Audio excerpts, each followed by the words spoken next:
In our previous list of character reveals taking things a little far, we discovered that across the wide expanse of Star Trek, the writers did enjoy making our favourites suffer. Genocide, assault, murder, genetic manipulation, it's all fair game in the final frontier. That being the case, narrowing the shocking reveals behind characters' motivations and drives to 10 was a challenge. When writing anyone's story, the temptation to include a little trauma for growth is always strong. When adding to that backstory, especially around a long-established character or their arc, one needs to be careful. The butterfly effect is in full force, and a stubbed toe at 12 could mean generational trauma for decades to follow. Not all additions are bad, nor is every twist included for the sake of the twist. Writing is an art, and like those who consider lying the highest skill, it needs to be practiced regularly. There are some reveals throughout Star Trek that, while stark or enormous, have helped to shed a new context on how people act and why they do the things that they do.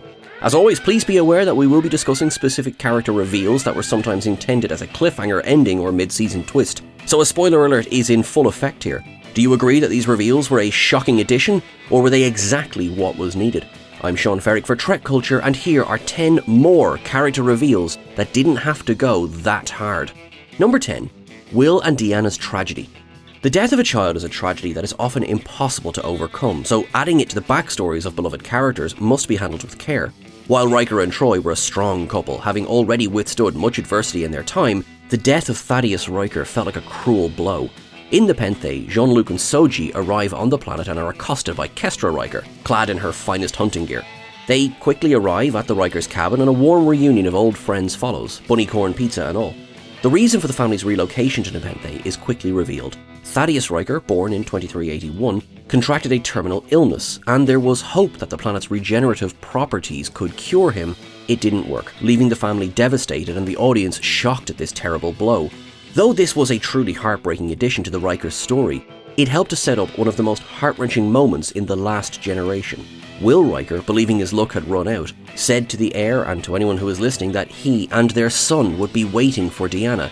It was all she needed, empathic abilities in full force, and she was able to find and save him.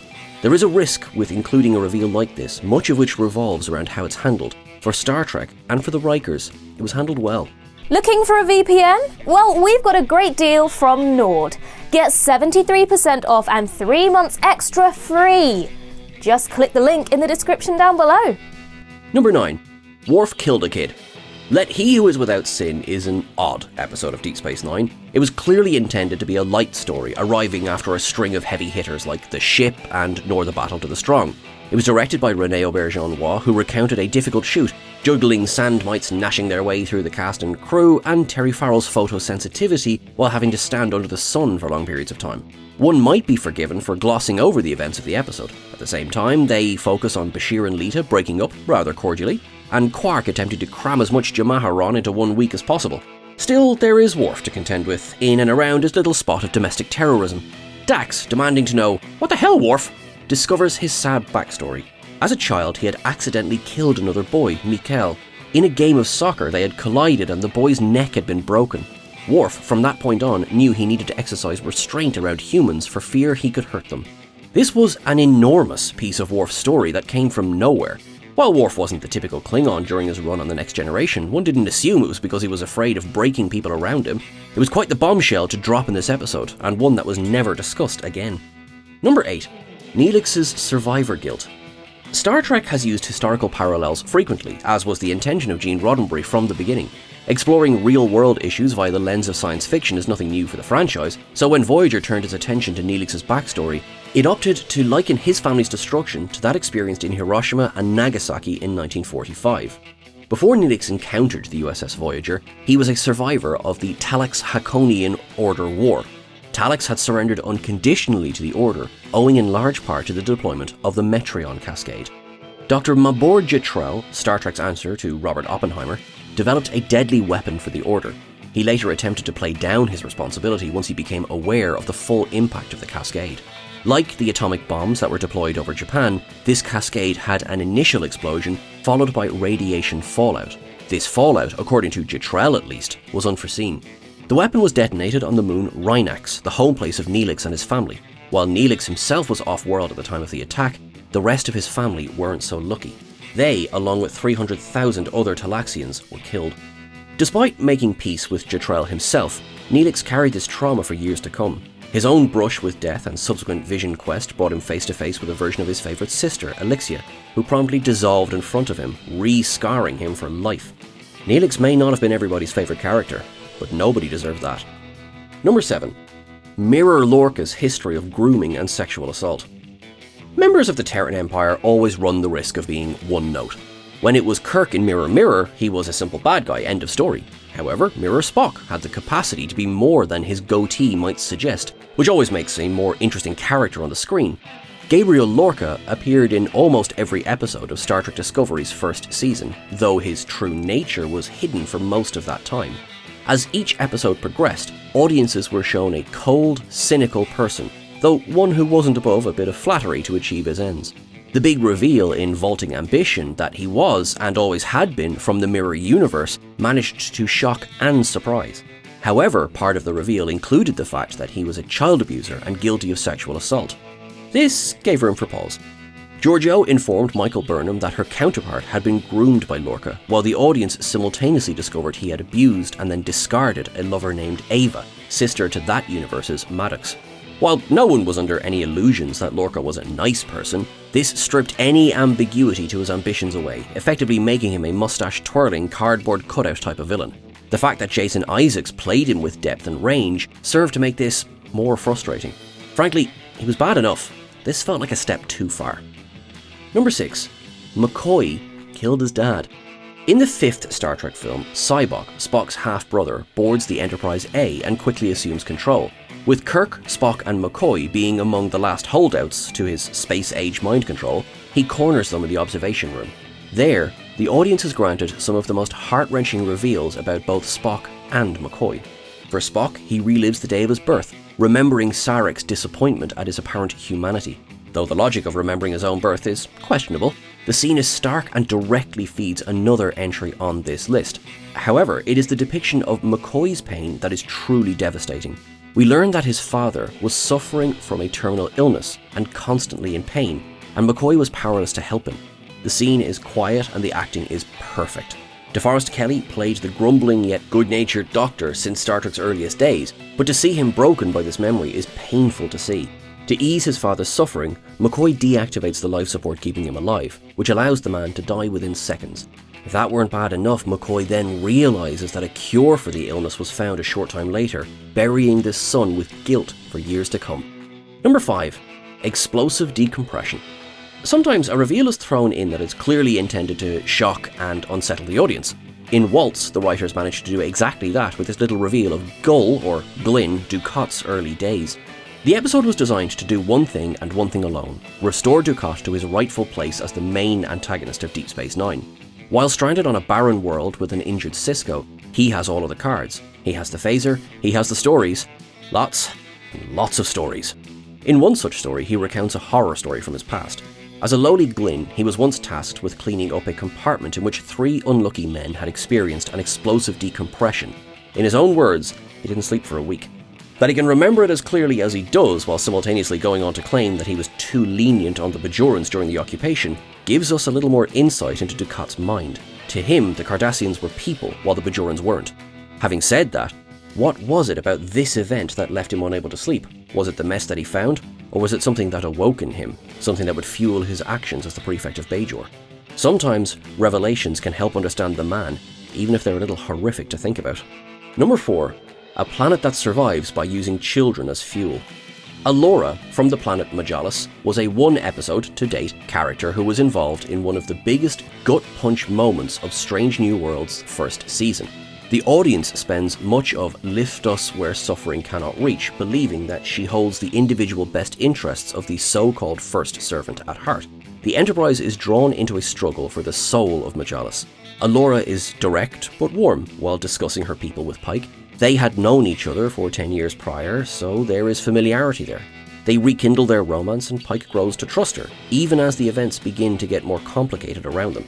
She is single-minded, focused on making sure the First Servant, who is a young child, is safe and that he is returned to Majalis.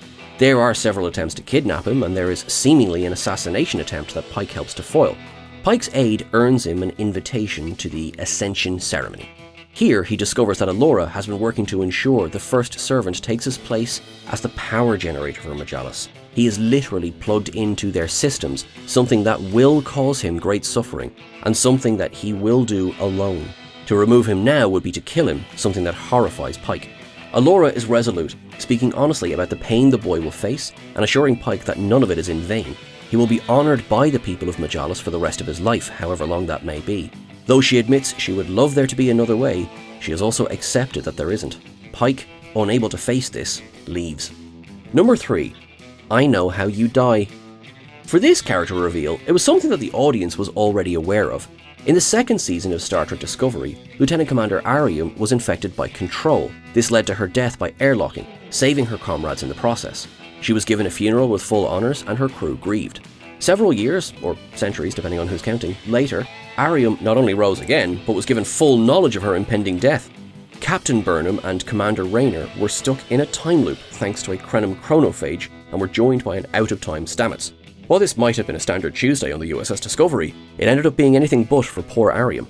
Burnham, left without time and options, reveals to Arium that she knows the exact date and manner of her death. One does have to wonder though, was there a better way of convincing her to help? How exactly does Burnham claiming to know Arium's expiration date help? From Arium's point of view, she was enjoying a nice day in the big chair and then suddenly things took a turn for the fatal. She helps Burnham, but at what cost? At what cost? Number 2. Scotty bears a total resentment toward women. While Wolf in the Fold is a divisive episode for several reasons, the biggest challenge comes right at the beginning of the story.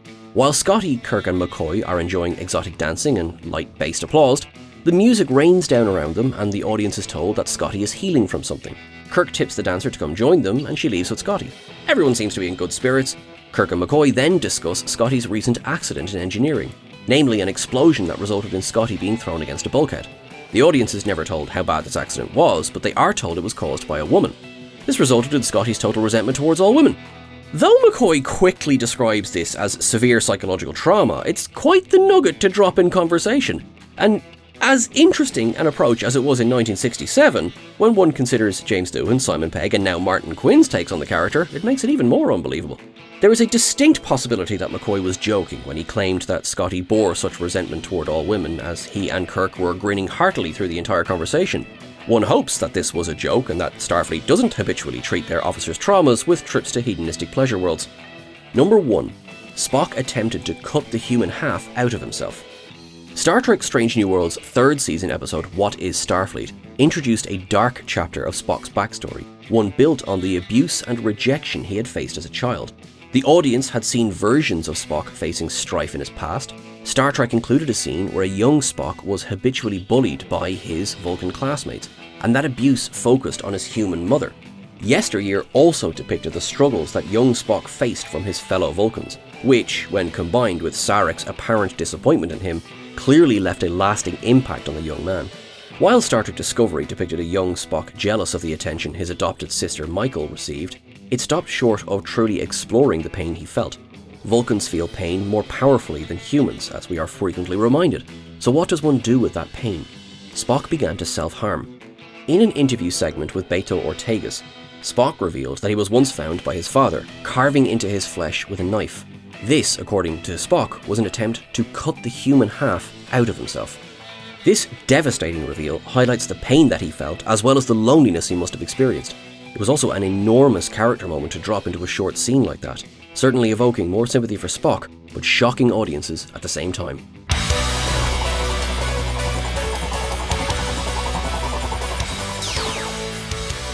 Hi, I'm Duncan Rillick, no relation, and I collect relics from before the burn.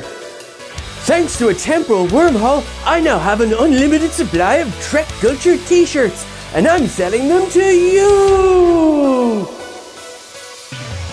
You could be wearing this stylish down and up t-shirt. Or, how about this fish watching design? Bright yellow on black, the colors I'd use in thumbnails, I tell you that for nothing.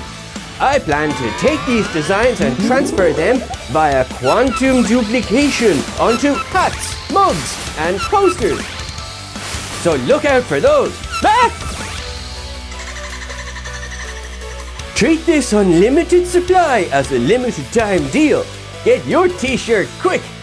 Who's your daddy?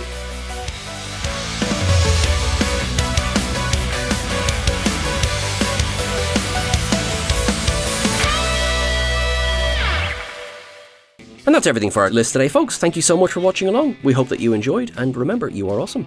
Please make sure that you are liking, sharing, and subscribing, and please follow us on the various socials. We're at TrekCulture or at TrekCultureYT on Instagram. I am at Sean Ferrick. Until I see you again, look after yourself, make sure that you live long and prosper, be kind, share that kindness with others, and mind yourself, particularly in this day and age when things are a bit dark outside. Be kind to yourself, be kind to others, lead with love. Thanks very much.